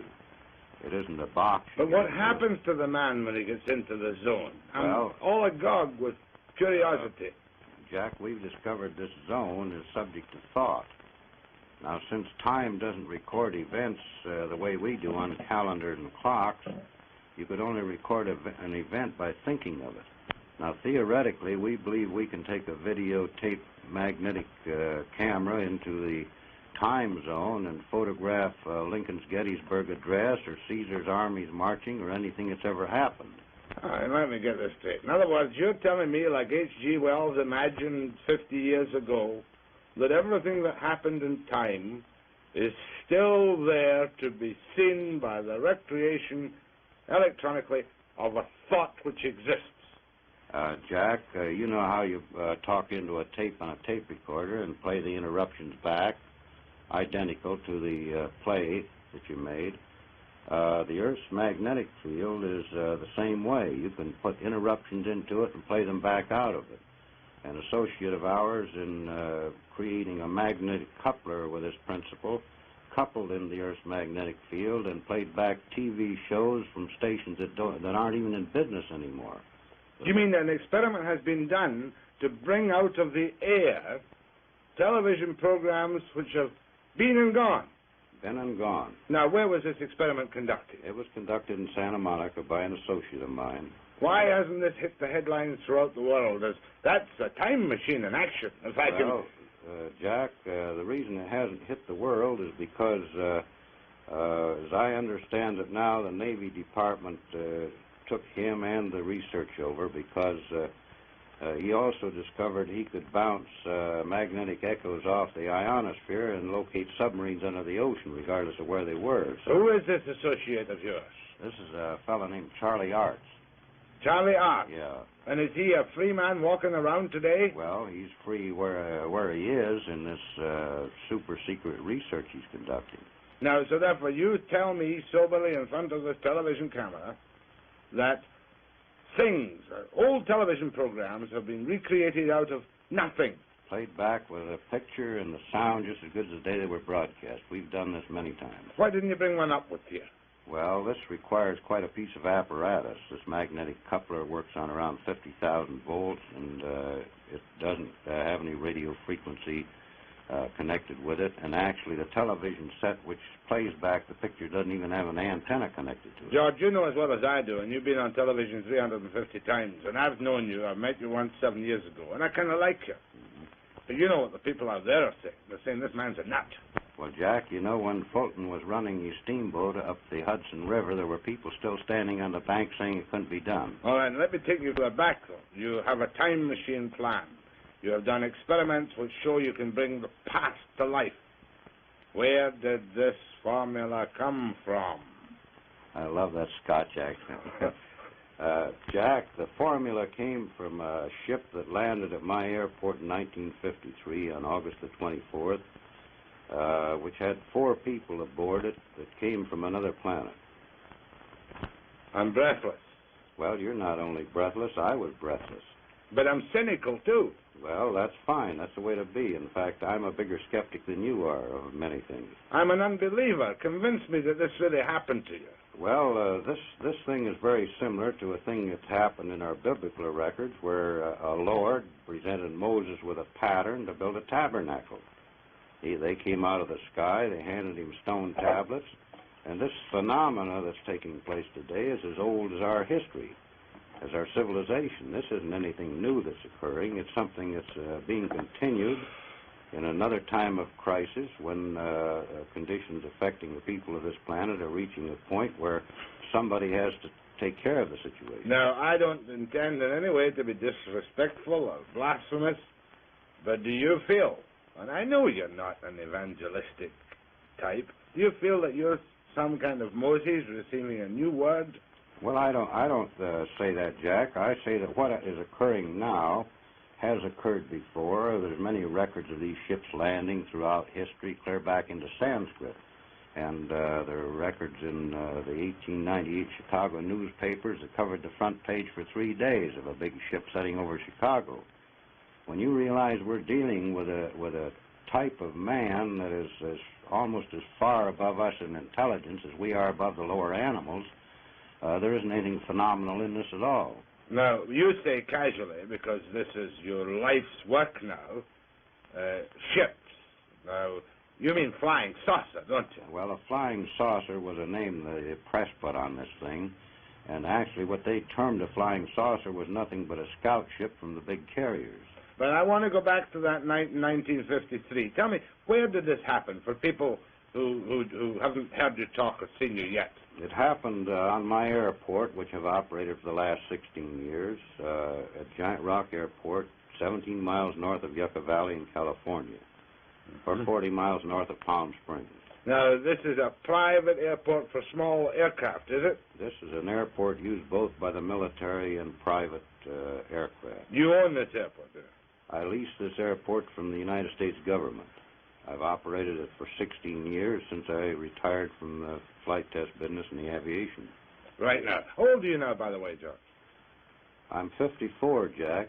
Got 3 grown daughters, married, and 11 grandchildren. You don't mind if I ask you the stock question? I know that you've been asked every obnoxious question that can ever have been asked. You've never been treated for any form of emotional upset. I've never had an emotional upset other than women. Except that night in Yucca Flats, not Yucca Flats, at Giant Rock, when this ship appeared. Now, give me the details, George, because I'm never tired of hearing the details of a man who says he has seen creatures from another world. Well, actually, Jack, this was as simple as crossing a street and getting hit by a car. After it's over, you're the victim of the circumstance. And I didn't see the ship land. One of my son-in-laws, that wasn't my son-in-law at that time, saw it come down. Another man on the airport heard it, and he wasn't where he could see it. And the man got off of the ship and approached me before I even knew there was a ship down. Where were you then? What time of day or night was it? It was 2 o'clock in the morning and approximately a full moon, which is like daylight on the desert. Were you walking about outside or what? No, I was sound asleep when he awakened me. This man awakened you? Well, something awakened me. So you got up out of your bed? I got out of my bed and went aboard the ship at his request. This man, in what language did he converse with you? He talked to me in the best English equivalent to Ronald Coleman. And he met you there and he said, what did he say, come with me to my ship, or what? No, he said, I asked him what he wanted, because we have a lot of people come in stuck in the sand and broken axles and whatnot. And I asked him what he wanted, and he said, my name is Solganda, and I would be pleased to show you our craft. Solganda? Solganda. Was the craft visible to you at this time? It was. When he stated this, I saw beyond him the ship, which I hadn't seen before. What did you see? A bell-shaped type of anti-gravity ship that they operate as a scout ship out of their big carriers. How big? This was 36 feet in diameter and 19 feet high. And where was it, on the ground? No, it was hovering 10 feet off the ground. And how did you go into this ship? I walked with him to a spot underneath it, and an anti-gravity beam took me up through a hole in the bottom of it. You're telling me at 2 o'clock in the morning in Giant Rock Airport, you walked underneath this hovering ship, and whammo, you went up inside. No, you didn't go whammo. You went just about as slow as a local elevator run. And when you got off the anti-gravity elevator, what did it look like?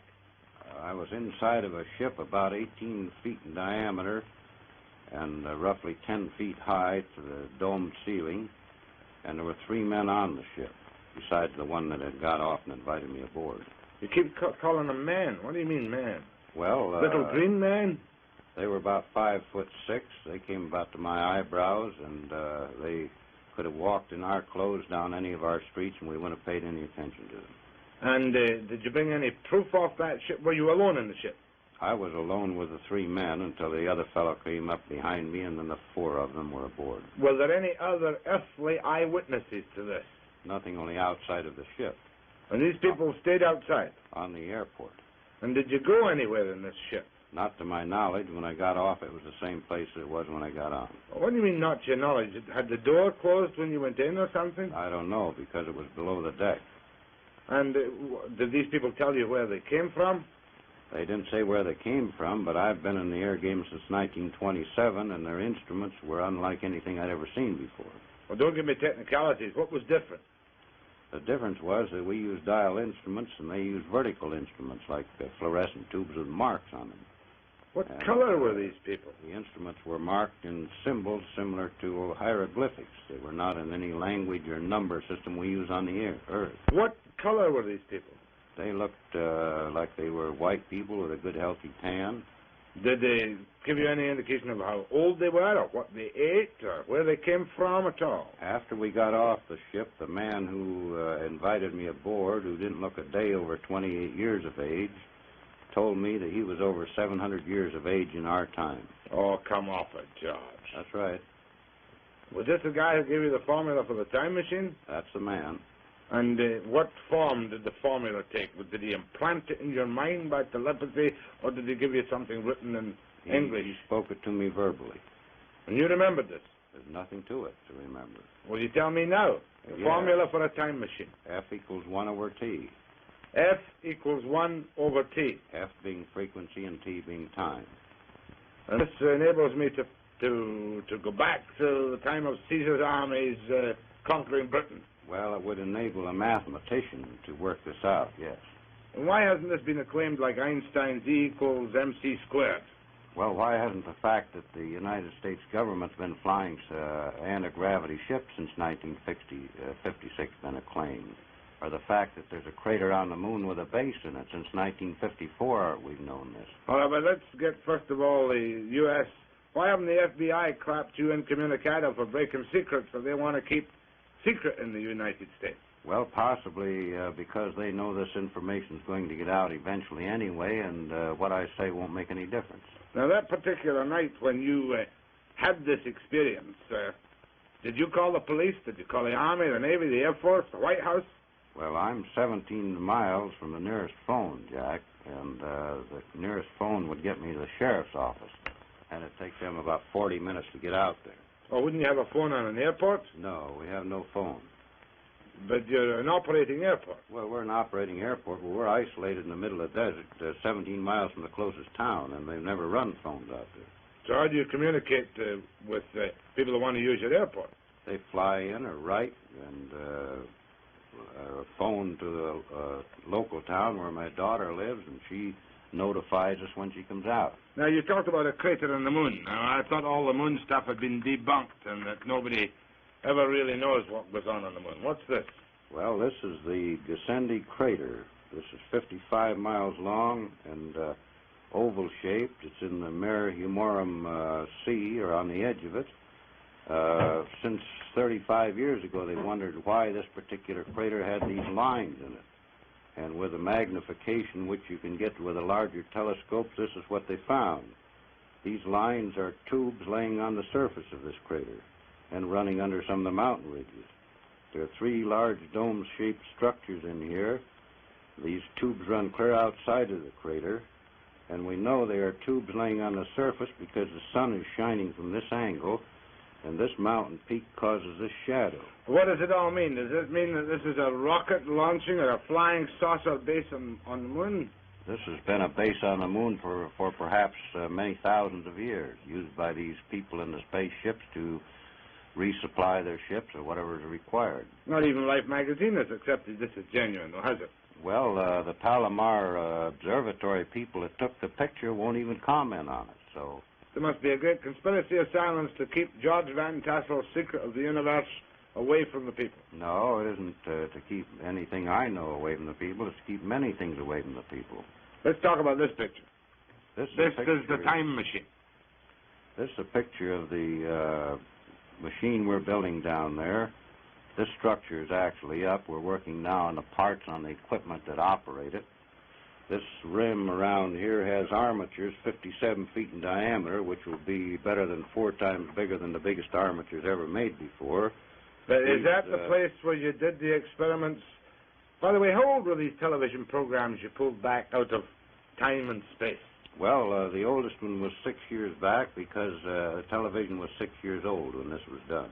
And what program was it? Do you remember? I don't remember what program, but I know that on checking up on some of the stations that Art found that the station no longer existed. It was out of business. Let's get down to some more basics now.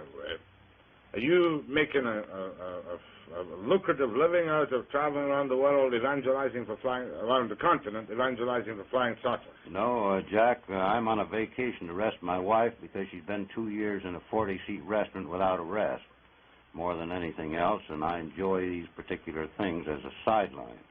I make my living on the airport, and this research is something that I've got more money into than anybody else and more contribution to it. 5 years of intensive research without any pay. We donated 10 acres of land with a well worth $23,000, and we formed this corporation for the purpose of building up and investigating this basic material. All right, now, how long is it going to take you to get your time machine in operation? Well, I mean, it all sounds so crazy. You must admit, I believe there are some odd things, George, but I find it hard to credit because I wasn't there myself, your own experiences. Well, it took them around 8 years to grind the mirror for the 200-inch telescope, and the first cyclotron was something like 11 years in the progress of building. But that cost millions, George. You haven't got millions, billions it cost. No, we don't have the overhead, the drafts from the engineers and people sitting around the payroll. All of our effort on this is voluntary by many people in technical fields that contribute their effort to the project. They all believe in flying saucers. They all believe in flying saucers. You obviously believe totally in flying saucers. Yeah. Because of that one. Does your wife believe in flying saucers? Well, I don't know very many people that don't. It's as obvious as believing in heaven or afterlife or anything else. You have certain things you believe in life. You believe there's air we breathe, yet you don't see it. We fly airplanes on it. And this is an intangible. We can measure it. But why should these people come down, from outer space? Why don't they land in the White House or in Kremlin Square in Moscow and say, hey, listen to us, we can tell you a few things. We're 700 years old. We can travel through space. We're not concerned with time differential. Well, probably they're not concerned with giving us too much of their information because we'd only use it in our battle to destroy each other here. Did these 4 men tell you that themselves? No, they didn't tell me that, but this is a reasonable assumption on our part that the world's divided in 2 camps, each capable of eliminating the whole civilization. And if we were to go to another planet and observe this condition, we would certainly be a little cautious about who we talk to or what we reveal. Yeah, but you yourself, was that the only experience you had? Mind you, that's 11 years ago in 1953, George. That's right. When you claimed to me you went up in this elevator into the spaceship and met the guy who spoke like Ronald Coleman. Was that your only contact with the... That was the only contact I had with the people from the ship. Did you have you had any other contacts with people? I've had a recent contact last September, 1963. Well, I don't have to ask you. Tell me. Well, in this case, they drove a car into the airport. They didn't come in a ship. They're walking among us on the earth all the time, and we don't realize it. I'm breathless. They. How many was they? The they in the ship was 4 men. They in the car? The man that came in, there was a man came in by himself in September. Well, you'll be telling me he had Martian license plates on the car. No. They drove a standard American Cadillac. And what did they want with you in 1963, 10 years later? They gave me some more information pertinent to electronic and magnetic research.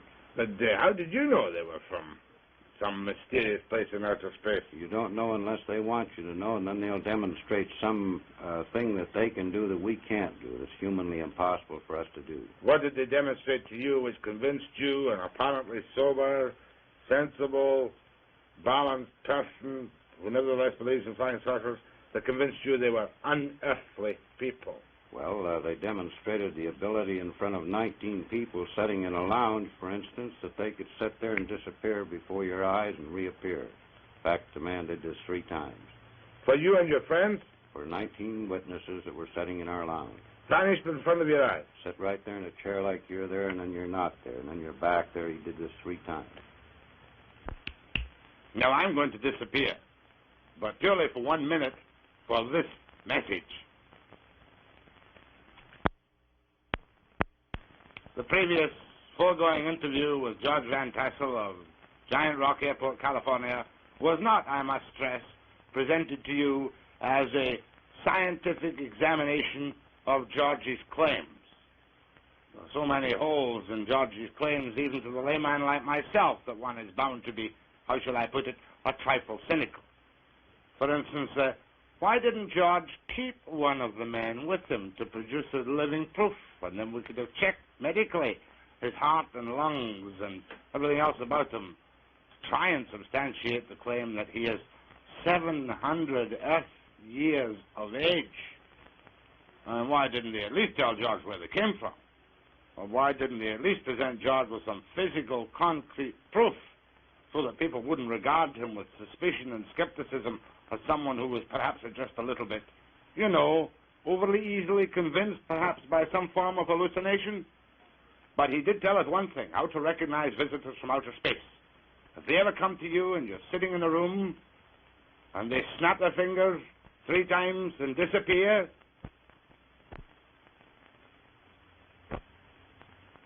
and when they reappear a few seconds later, then you'll know for sure that they are from outer space. Thank you and good night. Captain, can you describe what you saw today? Well, we saw a globular object approximately 5 miles ahead of us. At first, the frontal cross-section area of this object was so small that I thought it was an aircraft with a highly swept-backed wing. But as it got closer to us and below us, it was obvious that it had no wings at all. And I then considered it to be a meteorological balloon. After it passed us by, from first to last sight was approximately 10 seconds, and it then occurred to me that the speed of closing was so great that it couldn't possibly be a free balloon. I have no idea what it could be, and I passed the report to London Airways. How big was the object? Well, it's very difficult to assess the size of any object whilst flying. All I can say, the closest I can get to it, is that it was smaller than a Vicant. Was it traveling at any great speed? Well, the closing speed of both the object and my own aircraft was up in the region of 1,000 miles an hour, which means that the object itself must have been doing at least 600 to 700 miles an hour. Were there any windows in it? Not to my knowledge, no. Was it powered in any way? Well, it must have been powered. A free balloon we would only approach it at the speed of our own aircraft, which is 300 miles an hour. So it must have been powered. The speed of closing was much too great for it to be a free balloon. Did anybody else witness the object? Yes, First Officer Murphy, my co-pilot.